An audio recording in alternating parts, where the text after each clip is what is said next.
And I'm just going to give an admonishment. I'm not making any accusations or anything. There are a number of people in the courtroom.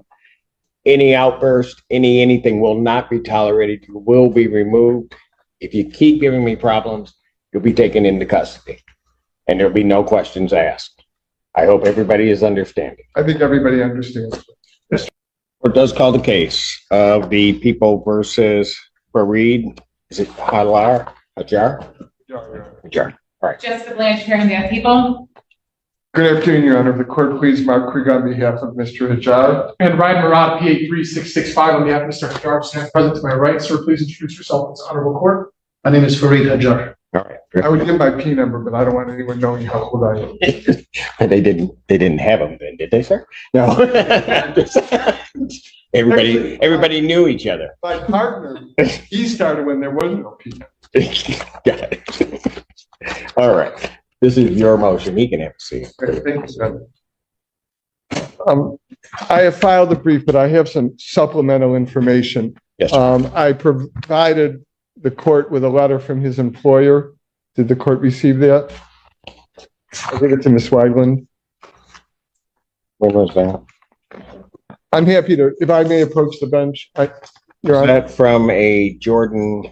That's it. Correct. Okay, I got it. Okay.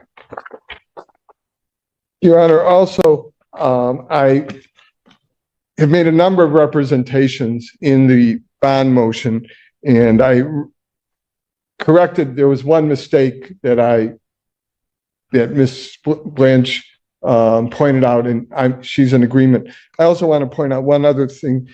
The two of us went through the guidelines, and on the current offenses, if he was convicted as charges to both of them, we agree that on the low end, it would be 0 to 17 months. On the high end, though, I said, I think 10 to 23, there would actually be 19 to 38. Got it. Okay. Okay. Your Honor, I understand, and I did listen to the bond hearing, that there is an active homicide investigation going on. I spoke to Mr. Surma at the Wayne County Prosecutor's Office, who is overseeing that investigation. And I've spoken to Ms. Blanche, and she agrees. Here were the representations. The cause of death has not been determined. The investigation is open. There is no timetable as to when that will be completed. And it's not even clear at this stage that there is a homicide associated with the body that was found. I indicated that he is a longstanding member of the community. He has lived in this country for over 40 years, over 40 years. He served in the military and the Marines, and I have a picture, Your Honor, that verifies his service in Marines at Desert Storm. To say that he has community support is a gross understatement. Present, I'll just give a number of people who would vouch for his credibility, for his desire to appear at all of the cases to defend himself on these charges. Again, Mr. Hajar is 57-year-old, a U.S. citizen. He's lived in the Detroit metropolitan area his entire time in the United States, other than when he was in the Marine Corps. He owns his own home in Dearborn, where he resides with his mother, sister, and son and daughter. He has one prior misdemeanor from 2012. That's a DWI, which he received probation and successfully completed probation. He also has an associate's degree from Henry Ford Community College, and I've already supplied the court with a letter from his employer. He does have one prior drinking offense, but there's no indication that at this time he has any substance abuse problem at all. I don't know if the court had an opportunity. I did give the court the URL for the Zoom hearing on all that. I review all of them whenever I have a motion, so I'd seen it. Okay, so all he said was he has, quote, the potential for violence. Outside of this offense, there's no history of violence. If he's charged with murder down the road, which certainly is an open question, so when you're charged, you're presumed to be innocent. You would assume even more so when you're not charged. Then that bond can be appropriate. Judge, I'm not asking here for a personal bond, although quite frankly, under the court rules, I don't think a personal bond would be out of order. I'm asking for a $100,000 10% bond with a GPS tether. He can only go to work, to medical appointments, and religious services. I think that is an absolutely reasonable bond. There's no history of flight. If the court has questions, I'd be happy to answer Well, them. in terms of the coordination, because this stretches over 2 counties, and you indicated that you talked to somebody from Wayne County. Correct. As And maybe Ms. Blanche will answer this, so I was holding off in terms of the question. In terms of the murder investigation, as well as the potential charges, who would have those? They would be our jurisdiction. So I Got don't know why Wayne County would say that it's their jurisdiction, because we actually sat down and had a briefing with Wayne County Prosecutor's Office, Dearborn Police, Northfield. They were present. The body is located in our jurisdiction. So if we can't prove exactly where, let's say it comes back as strangulation or something, it happened on the highway. I mean, the jurisdiction would be where the body is. Body is, So right now, correct. we have jurisdiction. If we do declare homicide, it is going to be in our jurisdiction right now. But obviously we are not there yet, but this is an ongoing active investigation. Well, And I- and that just so that you know, and I sorry to interrupt you there, but that's why when you said about Wayne County, I was curious, because it would seem to me that, at least from the sketchy facts that I know, that it would be here unless there was something else. It would be here. May I, Your Honor, and I Yes. can expand upon that a little bit. We've spoken, and I think she would agree with what I'm about to represent to the court. Wayne County is also involved in the case because they don't know where she died. And we don't know whether it's a homicide. But I spoke to Ms. Blanche, and she agrees that it's an open investigation. No charge has been brought. There's no timetable, and they have not even, at this point, determined that homicide is the cause or the manner of death. So to hold this man on a $2 million cash or surety bond without even know whether it's a homicide and under what circumstances, I think is antithetical to everything that this country stands for, that someone's presumed innocent. He has not been charged. If he's charged, then whether it be in Wayne or Washtenaw County, then the court can set a bond that it believes appropriate for a murder, depending on whether the proof is evident or the presumption great. But the $2 million cash bond on offenses that theoretically the guidelines are 0 to 17 at best, and like I said, at worst 19 to 38 seems to me to be a violation of the 8th Amendment and the Michigan Constitution. If the court has questions, I'd be more than happy to answer, but I don't think I've made any representations today that Ms. Blanche would disagree with in terms of the homicide investigation. Well, besides, I didn't want to get into the autopsy or what has been conducted so far, because it isn't relevant to the charges yet. But the fact that he's making these representations in court, the medical examiners are medical examiner in our jurisdiction, and she did say that the circumstances are consistent with homicidal violence. That is, last time I talked to her, she's still waiting for the toxicology. It's pending. We won't know cause and manner until after that is done, and she wants to, hold off on drafting the autopsy protocol. But that is all we have right now in terms of whether or not this is a homicide. Obviously it's still being investigated, but I'd like to speak just now based on the charges when I can on why I would like the bond to continue as it is. And if, Your Honor, homicide charges are brought, I will make sure he surrenders himself. Yeah, but counsel,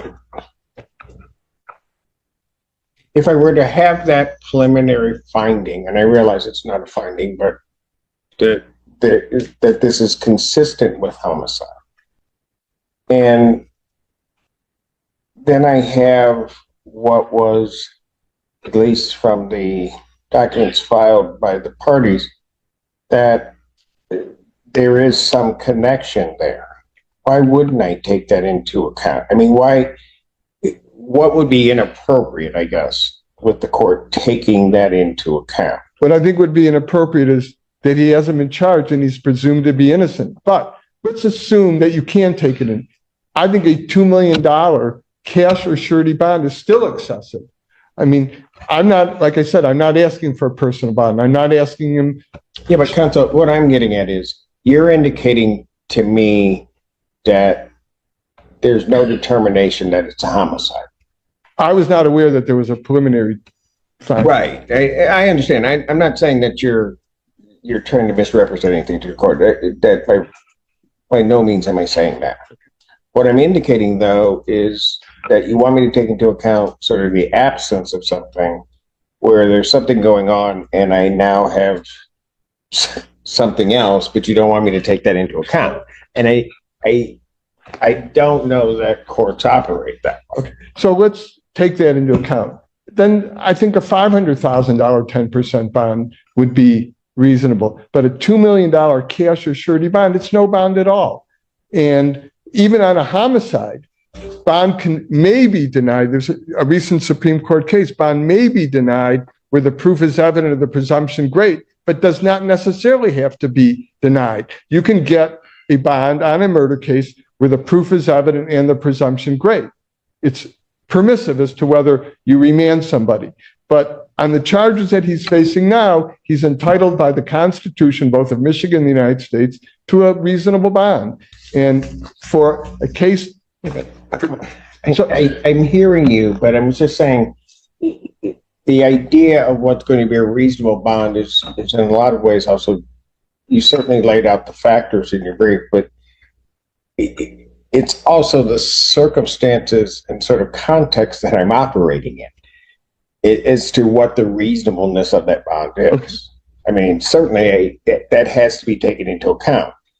This becomes a different type of case in certain respects because there is this ongoing piece of it. I certainly understand where the court is coming from, but if the court does not feel my suggestion of $100,000 10% bond is reasonable, then the court can set some other bond, but $2 million cash or surety, no 10%, I just think is far excessive given that what he's facing now carries under the guidelines, in worst case scenario, 19 to 38 months. Okay. And I'll certainly let Ms. Blunt argue, but one of the things that I'm to understand is that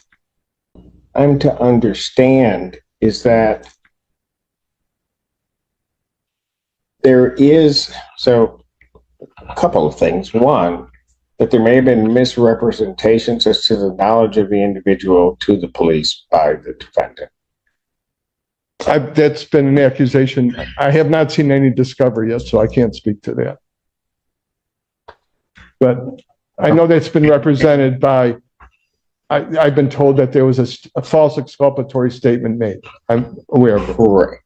And also the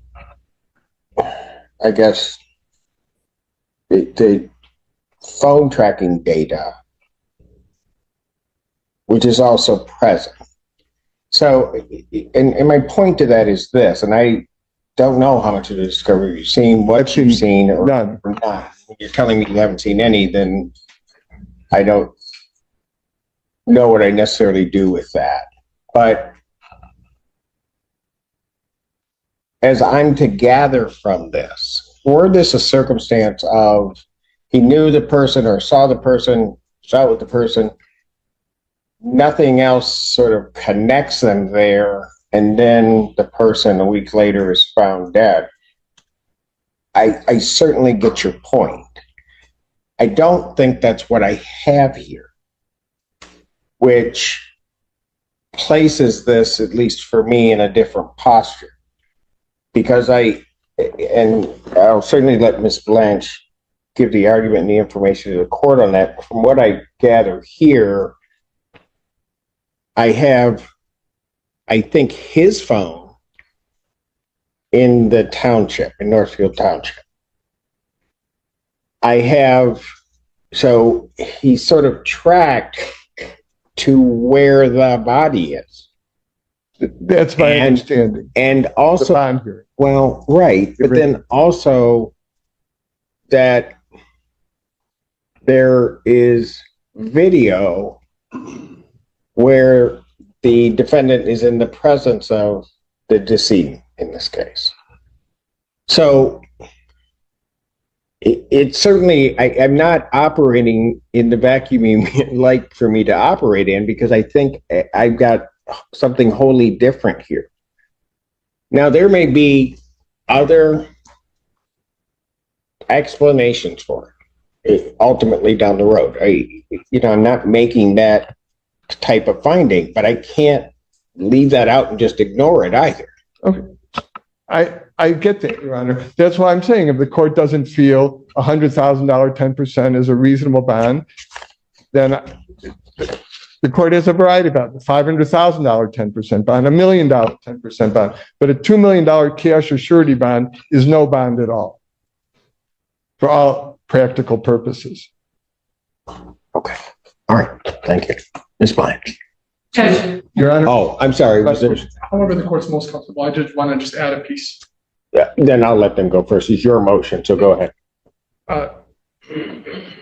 Your Honor, I would just argue that the factors that the court's relying on, what's been placed on the record, I still don't think is a nexus with a homicide charge. I think with count 1 and count 2, that's what the court's laying on the record here, is that if someone was allegedly found in a certain area, but there's been nothing placed on the record that tells us there's a certain dispute or certain violent tendency, certain behavior that my client is responsible for this. That has not been laid on the record. What's been laid on the record here is supporting evidence for count 1 and count 2 of this charge, not of any unrelated charge.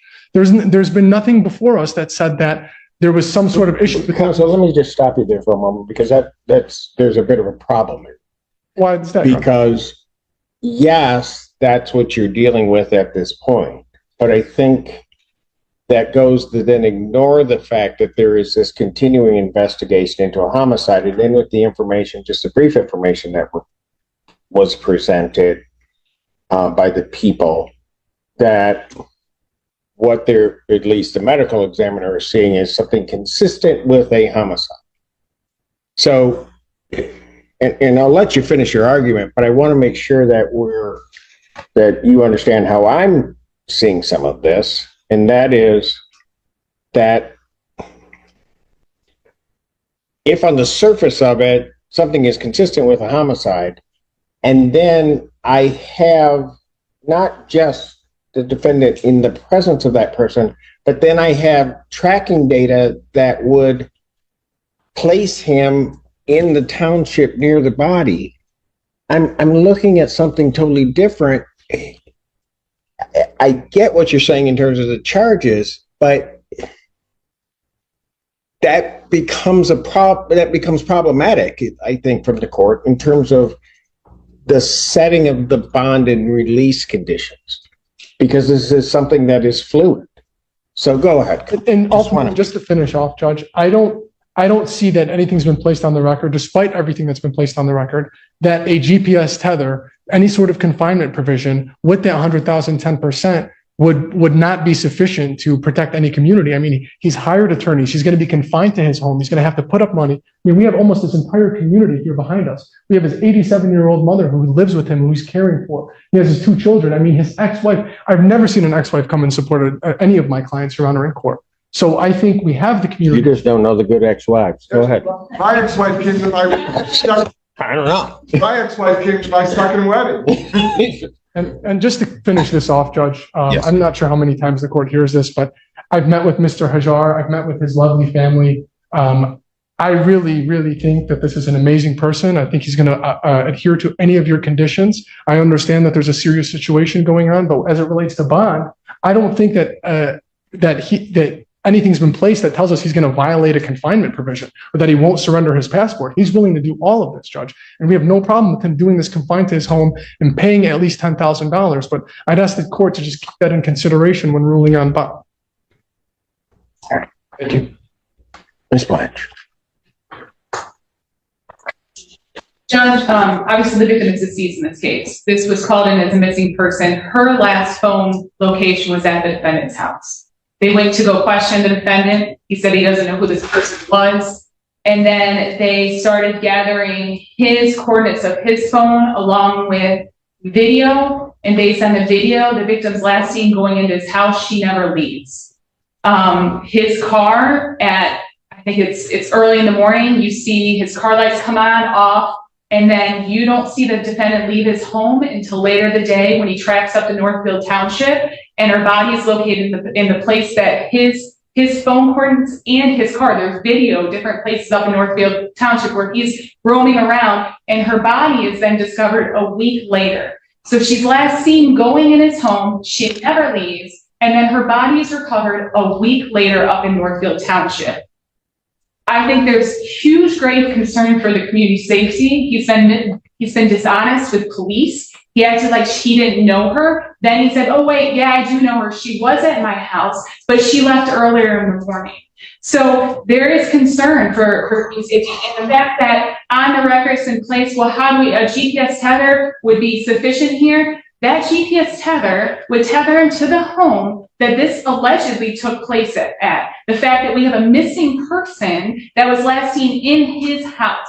So we have a GPS tether at that house with also, he lives with his mom and his kids, who his mom, I believe, was present at that time. So you have witnesses, possible witnesses, that haven't come forward the police or even been honest in this, and we want to tether him to that house. Judge, I'm sorry, but there's a huge issue and a huge community safety based on misrepresentations by this defendant, and then also the circumstances surrounding this case. So no, I'm asking you to continue the bond, the $2 million bond. I believe it's reasonable under the circumstances. I was asked for a $10 million bond. If this was a homicide, I would ask you to deny bond. But we are asking for a bond. We're not asking you to deny bond. That's not appropriate under the court rules. The $2 million, yes, according to community safety, I believe it is. Just briefly, Your Honor, if the court thinks he shouldn't reside at his own home, maybe we can make arrangements that he could live with one of his friends, his brother, or a close friend. So there was a Detroit police officer who's known him since high school. I'm not saying, Your Honor, again, I don't want the court to misunderstand my argument. I am not saying that you shouldn't at all take the homicide investigation into consideration. What I am saying is, even if you take it into consideration, he hasn't been charged with it, and a $2 million bond is no bond at all. I mean, if you wanted to go to a bail bondsman, you'd have a $200,000 premium that would be non-refundable. They don't have that kind of money. So again, maybe he can raise some money with friends and family. He's obviously got a lot of support, but it ought to be some kind of a reasonable 10% bond. That's all what I'm asking. But Counsel, you would agree that the reasonableness, I mean, one of the things that you're arguing to the court is that he's not a danger to the community. Correct? I mean, No. Go ahead. I don't think that's not the standard. The standard is, are there reasonable conditions that can assure the safety? It's a huge factor. It is. I mean, that's a huge factor. It's an important factor. There's no question. But the question are there conditions that can be imposed that would mitigate that danger to the community? Nobody can say anybody is never a danger to the community unless, possession of. Okay, but Counsel, maybe you're not following what I'm saying. What I'm saying is this. If on the one hand, and I just hypothetically place an extreme out there of, I guess the extreme would be, in my mind, what the prosecutors laid out in terms of the woman goes into the house, she never comes out. He is seen leaving. We have his phone then in Northfield Township. We have her phone at his house, so we know that they're at some point together. That's one extreme. If on the other extreme, I just have, she was at his house, but at some point she left, her phone is someplace else or goes someplace else, and then something may have intervened that happened differently. You'd want me to take that into consideration in terms of setting bond, because that would cut against him being a danger. I don't want the court to think that I don't think that danger to the community is not a relevant factor. I hear the court completely. I've been doing this for 44 years and I get where the court is coming from. My point isn't that danger to the community shouldn't be considered.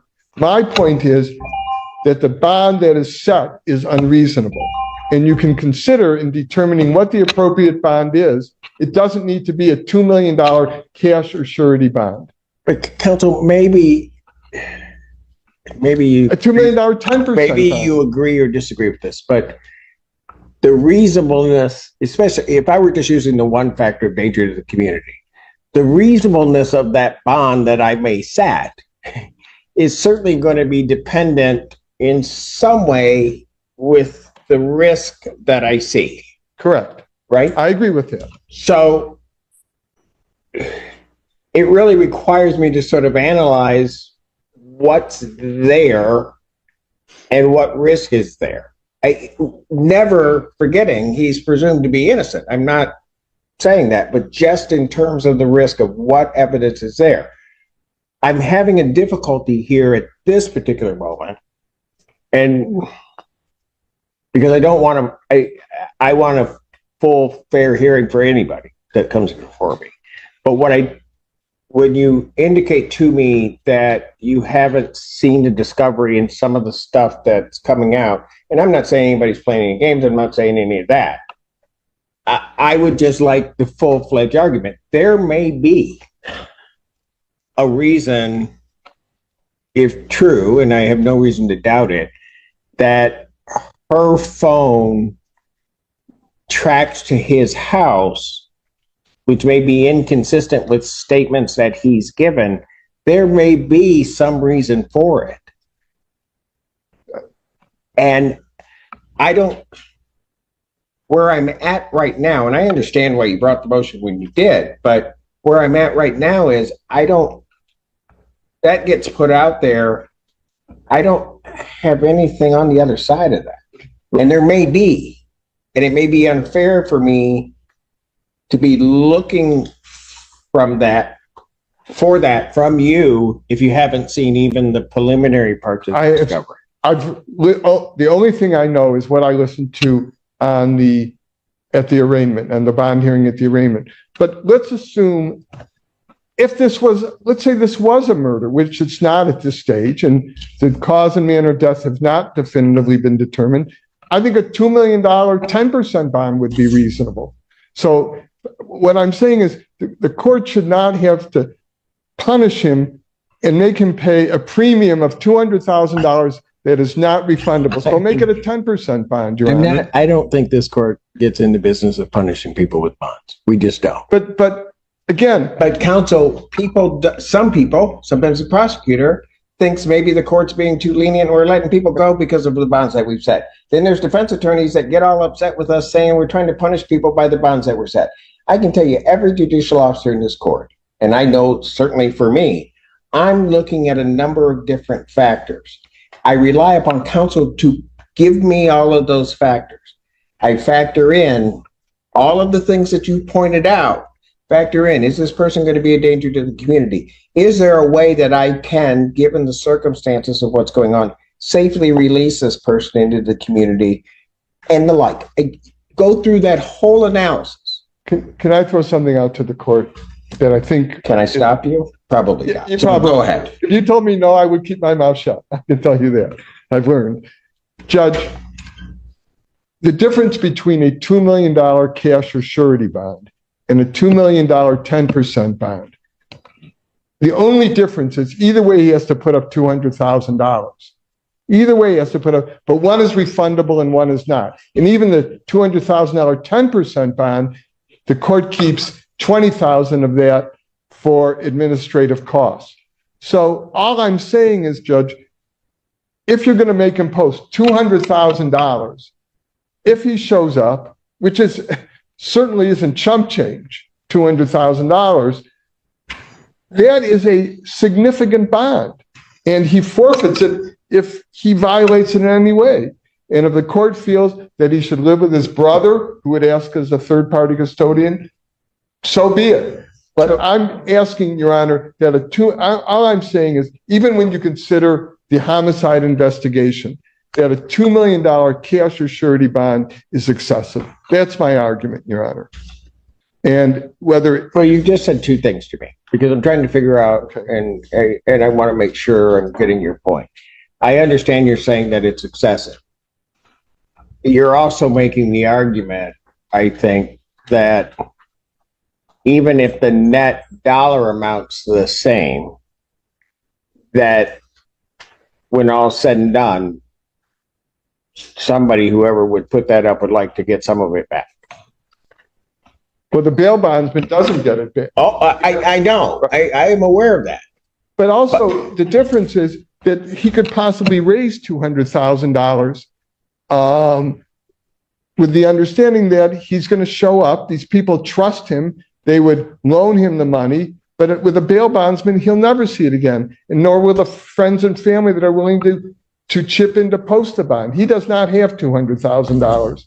So I just don't think, Your Honor, what I'm requesting is unreasonable to make it a 10% bond.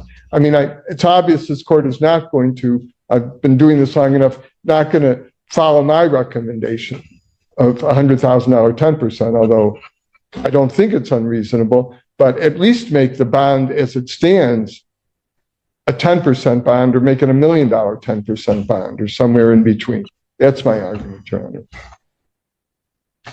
Judge, can I just put one thing on record? That discovery is available. They just need to request it from our office. It's been available since I had written a warrant. So I didn't want to make it seem like we were withholding discovery and they couldn't look at it prior to this argument. I don't think you're making that. I'm just wanting that in the record so that it is available, so they can just request it from our office.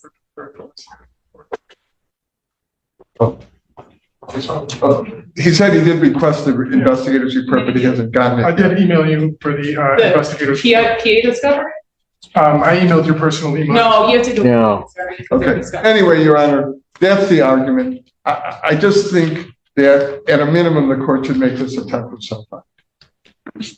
At a minimum. I mean, I've been doing this for 44 years, shown this kind of support at a bond hearing, ever. I mean, he's got strong ties with the community, served his country honorably, put his life on the line in Iraq. Counsel, I'm not disputing any of that. I know you. That's what it is. I also realize I have people who may have led great lives, that when one's looking at it, they've read great lives, that all of a sudden something happens. Don't know what, maybe nothing happens, but all of a sudden something's in front of me that something has happened. And at that point, I have to sort of weigh and balance and try to determine what would be appropriate to have this person released. Understood. If I have someone who on one hand met somebody that night and then somehow or another through nothing that really connects them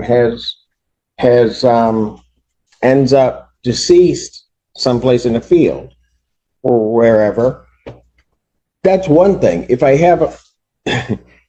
have someone who, and I'm not saying this is his case, lured somebody into a house and then all of a sudden kills them and then it takes them out and then dumps them into a field, those things on the surface can look the same, but it's a very different risk analysis in terms of what bond I set to then let somebody into the community. I understand. Again, I'm not asking for some. No, I know, counsel, and I might. But I think his 57 years should count for something, just as a homicide investigation should. It does. His service to this country, it counts. The support, everything counts. It's a balancing for me. I appreciate the support that's come. I appreciate all the letters, everything that I've seen. All of those are things for this court to weigh. But there's something going on the other side of the scale, too. I can't just take that and say, okay, well, this is it. There's something on the other side of the scale, which the people have pointed out.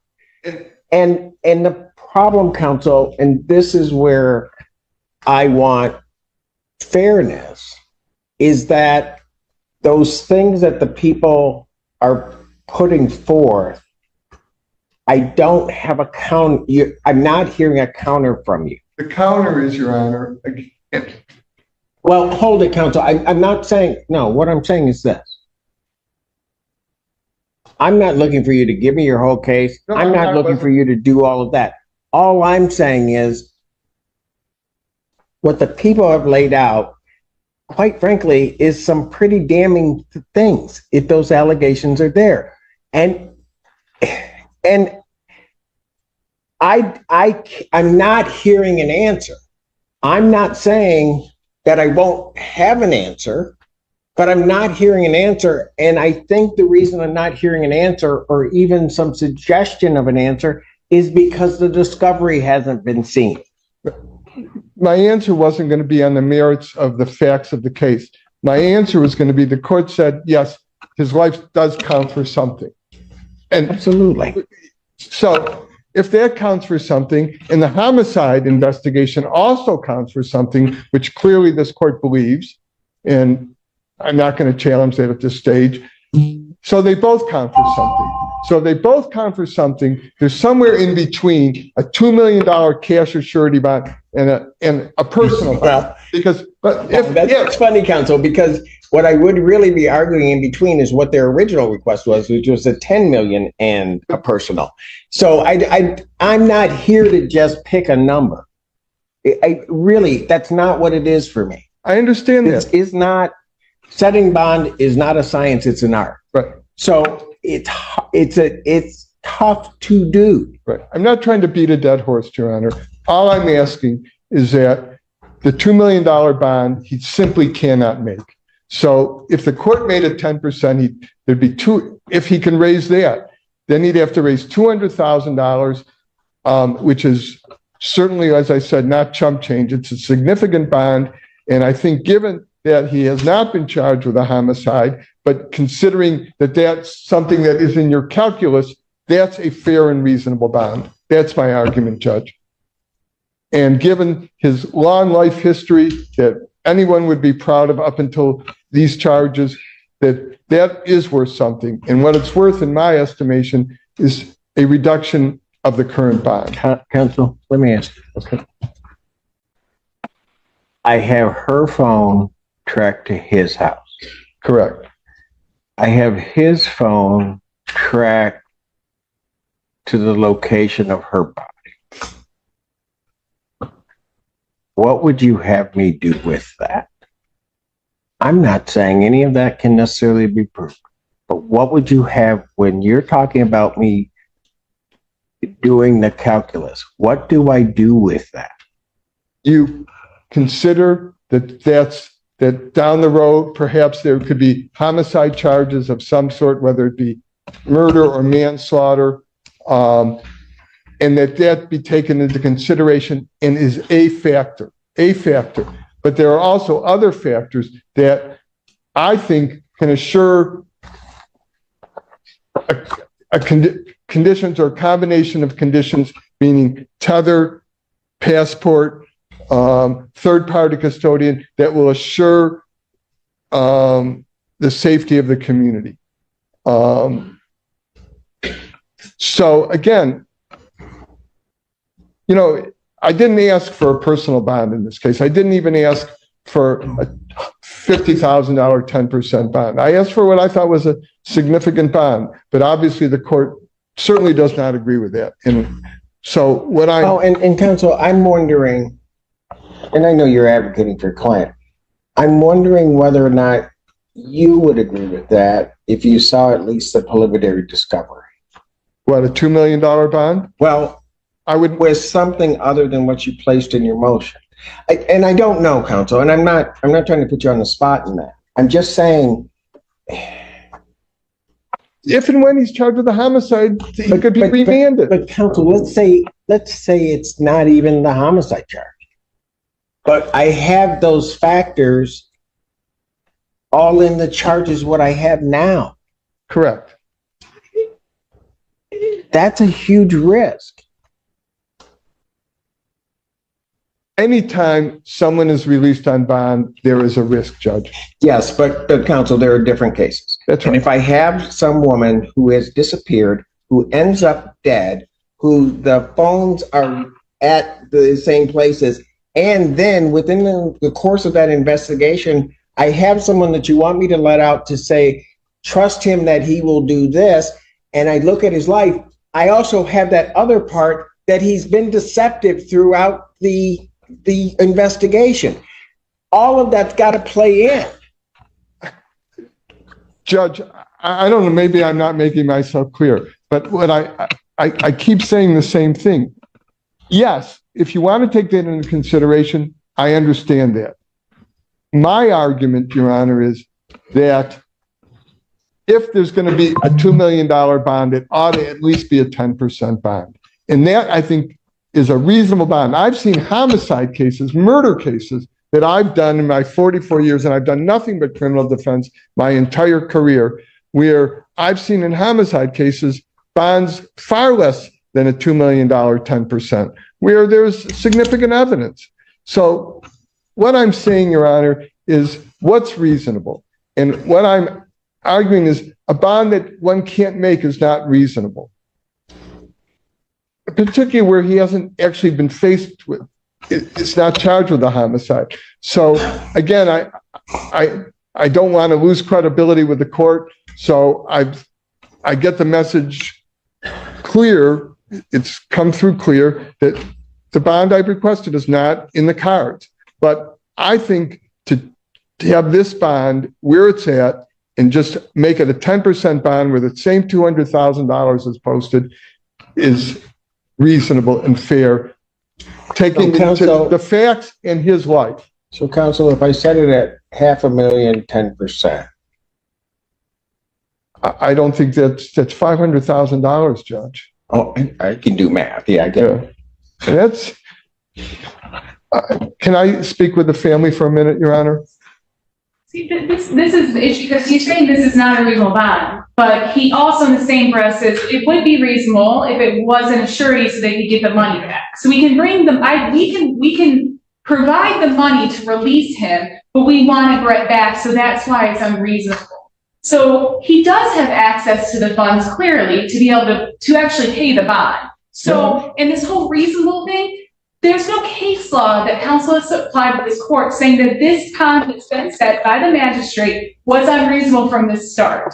So at this point, Judge, I don't think the magistrate was acting outside its authority unless there's some law that can be provided. But based on the circumstances and the argument, I don't know how you are unreasonable at this point. Now it's just whether or not how we're going to pay for the bond. Judge, my law is the 8th Amendment to the United States Constitution that buy-in should not be excessive. Judge, again, I do think, and I know this, I've appeared before Your Honor, not a whole lot of times, but a few times. We had a case, I don't know if the court will recall, where it went on for a year before it went from district to circuit court. Yes. But I am confident. I mean, we have all of these people who are reputable people in the community. His employer, knowing that he's being investigated, said he can have his job. If the court wants to confine him to his home and not let him work, so be it. But to sit in the Washtenaw County Jail, given his background and history, where he has not even been charged yet with a homicide, I think just a $2 million cash or surety bond is excessive. I don't mean, I'm just repeating myself. No, I know. And I will give you time to talk with the family. I'll take a recess. thank you. Let you know. All right. The addition to the executive session, the Honorable Judge J. Cedric Simpson presiding. May be seated. Judge, thank you for giving me the opportunity to talk to the family. There's 2 points that I thought of that well, the first is Ms. Blanchard was kind enough to forward. Ms. Blanche, you mean? But did I say Miss Blanche? I'm sorry. Yeah, you made her like the ex-governor. The ex-governor, right. I don't know. Go ahead. Anyway, she was kind enough to forward me the email that she got from the medical examiner. Okay. And what it says, yes, it does say a skeletal trauma, and it says a skeletal trauma analysis will be performed this month. Toxicology is pending. The circumstances are consistent with homicidal violence, but the body may not give a definitive cause. So it would seem to me, Your Honor, that if there was blunt force trauma, that would have been seen immediately to the skull. And I don't know what she means by the circumstances, but Counsel, I think we need your client. Oh, I'm sorry. No, you just broke into argument, and I Okay. thinking he probably should be here for this. Shall I go get him? No, you can go get him, but they'll probably keep you. No, you can't get him. And I appreciate the court's infinite patience. Sometimes it's all I have. Because you are better. Go ahead, counsel. Okay. Again, Ms. Blanche was kind enough to forward me the email she received from the medical examiner. And it says the body may not give a definitive cause. And it says toxicology is pending. I mean, this could have been an overdose. We just don't know. But what to me is important is that the skull she was able to examine, and there's no statement in here that it was the result of any kind of blunt force trauma. The second thing I wanted to make a point of, which I think is really, I thought about this after the court granted us a recess for me to talk to the family. I think on one level, having to borrow money from friends and family is more a guarantee of an appearance than if you paid a bail bondsman, because this is his family, and he'd be letting down his friends and family that are willing to post the bond because they have faith in him. I don't know that I really fully understood, or at least I thought I did, but did the court ask about a $500,000, 10%, or $5 million? Well, you were making the argument about getting money back and the like, and sort of balancing that against something to guarantee his presence. And at least in my mind, that's what I was certainly. And so that's what I put that out there as you were arguing about the payment of the $200,000. Anyway, if the court was inclined to raise the bond to something higher than $200,000 with a 10% provision, that would certainly be less onerous than a $200,000 cash bond. But again, the bond I suggested, which the court obviously doesn't agree with, I thought was reasonable, but even it's going to be difficult. They don't know whether they can post a $500,000 10% bond. They would certainly try. But I think they could post a $2 million 10% bond. So with that being said. That they could post a $2 million if it were. Yeah, it would take some. Pardon? If it were 10%, Yes. it could be posted. Yes, the family they think they could gather enough money from friends and family to post that kind of a bond.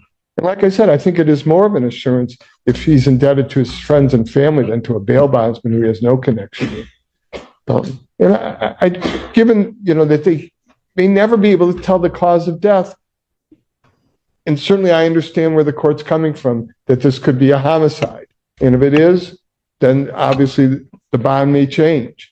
But it's not there yet. And, in this country, we are presumed to be innocent. So I think the $200,000 Counsel, believe me, I know you do. that is not.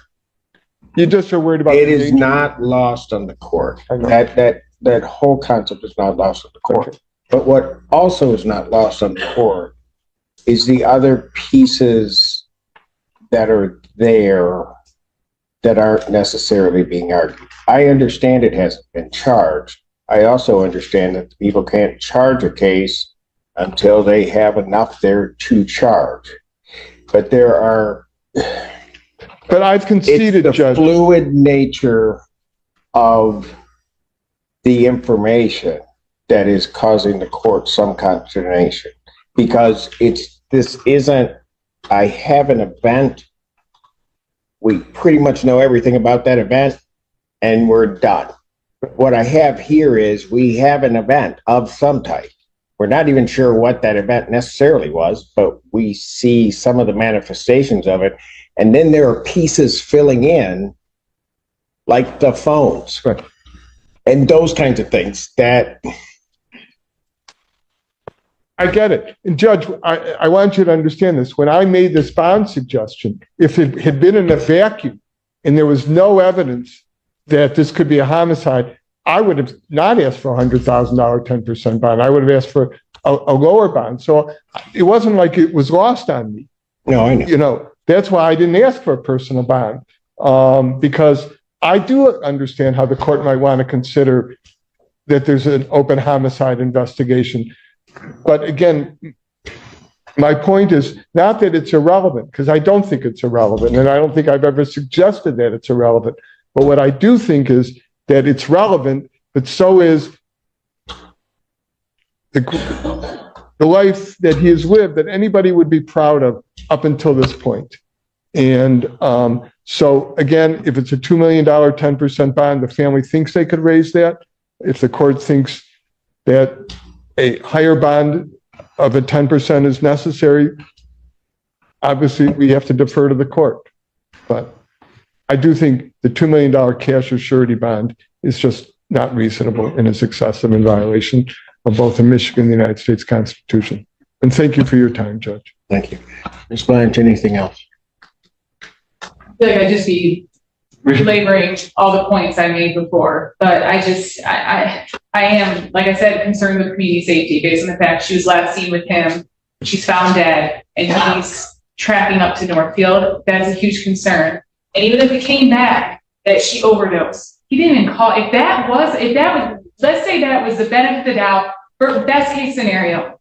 He didn't call for medical. He did nothing. He dumped her body on the side of a road up in Northfield Township in our jurisdiction. So even if that was the case, nothing was done to help this person that was in his supervision at that time that he was with her. So even if that was the benefit of the doubt and that was the argument, that's what comes out, that's still, I mean, the fact that you're lying, making misrepresentations to the police, lying to the police, and then this woman's found dead in our community. Honestly, Judge, a $2 million bond is not unreasonable under the circumstances. I believe we are set for a PCC next week on the 25th. Okay, so here's what I'm going to do, and I'm doing this for a reason, mainly to inure to the benefit of the defendant in this case. I'm going to, I've heard the argument here. You can supply me whatever other information you want to supply to the court. I'm going to make my decision. I'm going to move the PCC to 3:00 on the 25th, if that will work with counsel's schedule. I will also set my decision on your bond motion for that same time. I want to mull over some things. I want to look at it. I'm doing that, and usually I don't adjourn my decision on bonds to another date. I will usually make that decision, but I want to look very closely at some things. I also want defendant to at least, defense counsel, to at least get a preliminary look at the initial discovery that's there, so that, and have an understanding of what the court may be taking into account with what the people have presented. So that's what I'm going to do. I don't, like I said, I'm not accustomed to doing that. And if I felt that absolutely the magistrate's decision on bond was an absolute abuse of discretion, I wouldn't hesitate to rule immediately. But I can't say that in my mind at this particular point in time with what I see. But I want to give you a chance to counter some of what the prosecution has put forth. I don't think that can be countered without seeing that discovered. Go ahead. I appreciate, the court taking the time to really, give serious to consideration. I don't know that once I see the discovery, that I'm going to have any answers. I'm obviously not going to put forward a position factually at this early stage of the case. Correct. But what I would ask maybe is if the court would consider lowering the bond to something that you suggested earlier, and then if I can supplement it, I will do that. But I'd like to give him the opportunity, at least at this stage, to try to raise some kind of a bond. So if the court would be willing to entertain that possibility, looking at it in the light most favorable to the prosecutor, set some kind of other bond that is currently set, and then if I can convince the court that I don't think you, counsel, I get what you're saying. I don't think you want me taking what I know now, looking at it Okay. with benefit to the prosecution. I really don't think I understand why you're saying that to me, but I don't think you want me to do that, because if I do that, I'm done. And I don't think I should be, because I want to make sure that everything that you have is given to me, and then let me make my ruling. Like it, dislike it. But the one thing that you'll be able to say is that I looked at everything, gave everybody the opportunity to put forth everything before me, before I made my decision. And that's why I'm doing it this way. Okay, All right. thank you. So the 25th Let me just, at 3:00 if the will be court, the probable cause conference, as well as that. Let me also ask this, Ms. Blanche, you may or may not know. There's additional evidence that obviously an investigation that's proceeding. Is there anything that's going to be anticipated is coming forth within the next week that would be relevant to this particular decision? I can't speak to, I would have to, obviously, I know I've actively been reviewing search warrants, just like today I have, so there will be stuff coming in. I don't know within the next week what we will have. Gotcha. I think the most important thing, Your Honor, at this stage is the autopsy, Well, cause of death. correct. But in terms of my determination as to whether or not this individual poses a danger to the community or not, I think that there are other factors that may come in that may play into the court's decision that I don't know. Okay. Thank you. Thank you. That time. Yes, it was. Okay. 25th at Your 3 Honor, o'clock. I filled out a handwritten appearance, but I had to cross out some numbers. So can I just file a typewritten, You did not file an appearance? I have it with me. Well, didn't we have him on the case? I've been corresponding with Ms. Weidman. I have it here. It's handwritten? Can we, And he's been on the case this. and you've been on the Yeah, case, that's so. correct. He it- has his representation from. I was If- waiting. Counsel, if it's handwritten, as long as I can read it, if you write like a doctor, I'm gonna have a problem, but if I can read it, I'll take it. All right, you don't have to go back and type it. Okay. But yeah, that will be fine if it's handwritten. That's good. Okay, anything else from either side? Okay, so at this time, bond will continue pending the hearing on the 25th. Thank you, Judge. All right. And folks in the courtroom, thank you very much for the manner in which you conducted yourselves. The court does very much appreciate that, that everybody behaved. All right, thank you. The judge says he needs to weigh both sides: the defendant's life of service and support against the serious allegations and ongoing homicide investigation. He decides not to rule immediately, instead adjourning the bond hearing to the 25th so the defense can review discovery. He says, "I want to make sure that everything you have is given to me, and then let me make my ruling." The bond continues pending the hearing. This case is a powerful reminder of the delicate balance judges must strike, protecting the community while respecting the presumption of innocence. If you found this case as fascinating as we did, make sure to hit that like button, share your thoughts in the comments, and don't forget to subscribe for more jaw-dropping courtroom breakdowns.